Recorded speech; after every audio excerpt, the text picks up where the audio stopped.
सभी को जय वाल्मीकि जय भीम। आशा करता हूँ मेरी बात को समझेंगे भाई।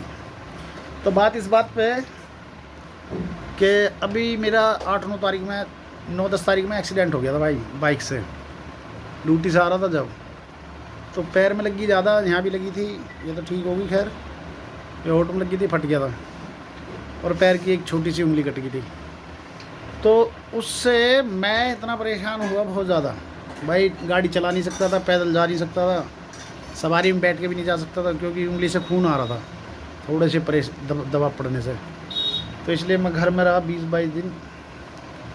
मुझ पे ऐसे रोज़ वो पड़ते थे, क्या कहते हैं ना, कि जो ठाली आदमी पड़े रहते हैं उन पे कोई असर नहीं होता, पर मुझ पे असर होता था इन चीज़ों का।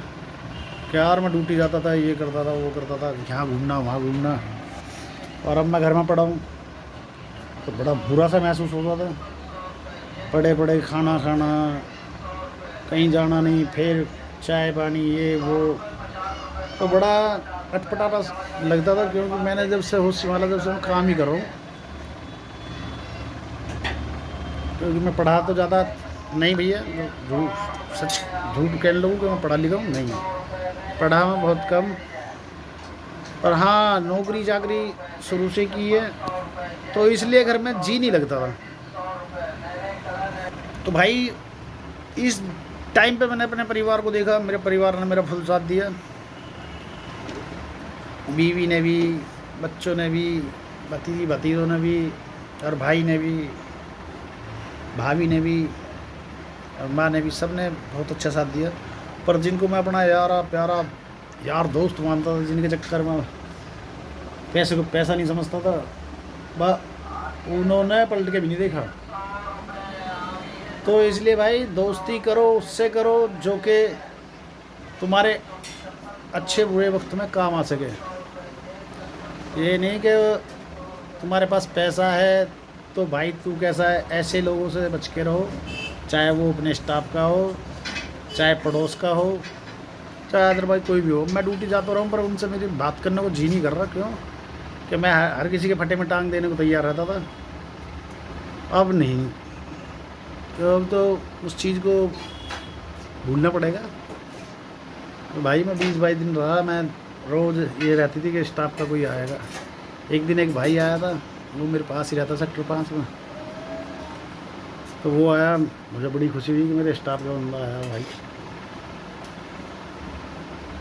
तो भैया मैं सबसे बड़ी बात तो वो है जो थाली बैठ के खाते हैं उनको ये मैसेज है मेरा कि यार तुम्हारा दिल कैसे कर जाता है। तुम घर में पड़े रहते हो, तुम्हारी बीवियाँ कमाने जाती हैं, जो कुंवारे बच्चे हैं वो अपने माँ बापों की कमाई पर निर्भर रहते हैं, और जो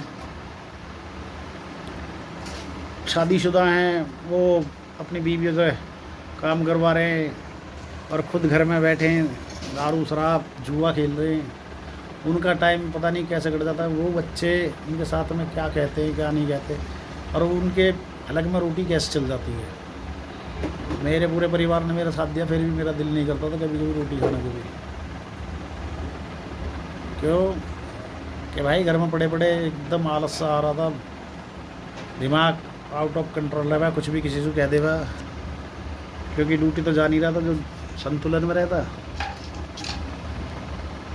कई बार ग्रुपों में भी मैंने उल्टी सीधी बातें कह दी, तो उन सभी भाइयों से भी क्षमा चाहता हूँ। क्यों कि भाई जब आदमी टेंशन में होता है ना, एक थाली पड़ा रहा है तो टेंशन ही होती है। बेशक मेरी ड्यूटी चल रही थी कि नहीं चल रही थी पता नहीं, पर मैं घर पर पड़ा था इसलिए मैं टेंशन में था। अब मैं ठीक हूँ, एकदम हिट हूँ, फिट हूँ। अभी ज़्यादा चला नहीं जाता है, पर फिर भी ड्यूटी जाने लगा। क्योंकि कमाने वाले की और कमा के खाने वाले की कभी भी बॉडी को चैन नहीं होता। बॉडी को कह रहा हूँ, कभी बॉडी को कह लो, बॉडी को ही आराम नहीं होता पहली बात तो सभी भाइयों से कहूँगा, मैं तो यही बात कहूँगा भाई, सभी अच्छा से अच्छा काम करें, कमाएं खाएं, अपने बच्चों को पढ़ाएं लिखाएं, जो कि कल को आप जैसे ना बन पाए कि वो ये कहें कि बाप थाली रहता था मैं भी थाली रहूं। कितने ही परिवार ऐसे हैं जो कि लड़के अपने बाप के पीछे जाते हैं, मेरे बाप ने कभी कुछ नहीं कमाया तो मैं क्या करूँगा। उसकी ज़िंदगी कट गई, मेरी भी कट जाएगी। तो भाई आज की टाइम बड़ा कठिन वाला है, अब नहीं कटती है जीवन ऐसे। जिसको अच्छा लगा हो तो भाई कमेंट में करना, जिसको बुरा लगा हो तो वो भी कमेंट में लिख देना। इसी के साथ में वीडियो को समाप्त करते हैं। जय वाल्मीकि, जय भीम, जय मूल निवासी, जय संविधान, भारत माता की जय।